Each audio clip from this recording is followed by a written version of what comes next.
Meantime, we're just talking about tech flying high. One of the big stories out there continues to be Apple. You may have heard of one of Apple's most popular paid app downloads. It's called Line2. Fitting to its name, it creates a second phone line for your iPhone, even for your BlackBerry.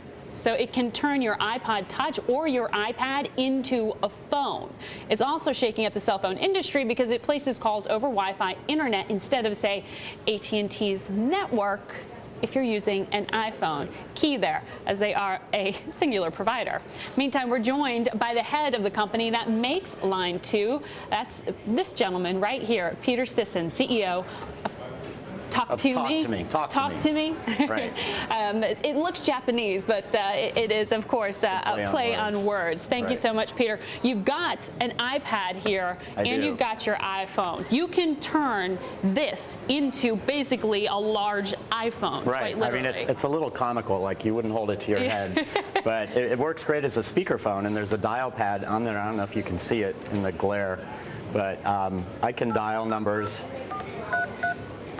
Now, we don't have Wi-Fi here, so it's not going to actually work, but I could, place a call, and it would, if I had a connection, I'd be calling, and it has speakers and a microphone, so you can do it with an iPad, do it with an iPhone. And, the real value proposition is there's two problems it solves.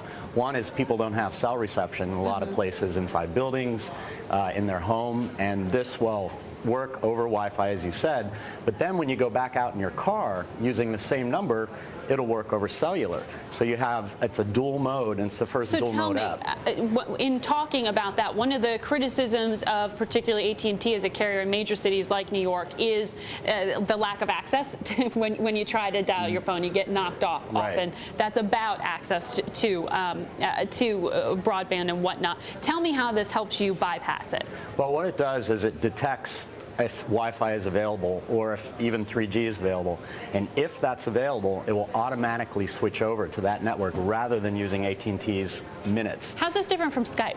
So Skype doesn't have the cellular side. Skype is purely over Wi-Fi. And in fact, on the iPhone, it doesn't even work over 3G yet. What this does is it's much simpler because you don't have to think about it. You're using a regular phone number, you dial it in a regular way, and when you're on Wi-Fi, it uses it, but when you're on cellular, it can use that too. Skype can't do that. So this is an application that you can download. You create this. It costs about $14.95 a month. It's one of the most popular downloads. How is it possible that Apple lets you do this given their relationship with AT&T? It's a great question, and I think we're just fortunate in terms of our timing. This really is in the interest of the cell carriers, particularly AT&T, because right now their networks are overloaded. Right. And this allows them to shift traffic off their networks onto people's own internet connections. So it's good for them, and it's good for Apple too, because it improves the usefulness of the iPhone for people who don't have good reception. In the New York Times, David Pogue wrote about you guys, and he's followed up with a number of blogs saying that you had experienced some difficulty here. You had some hacking happen that forced you to take the application down. Is it up and functional now? It's fully functional now. We have thousands of phone numbers available. What happened initially when we launched is when you get publicity, it's amazing. People come out of the woodwork and they hack the system.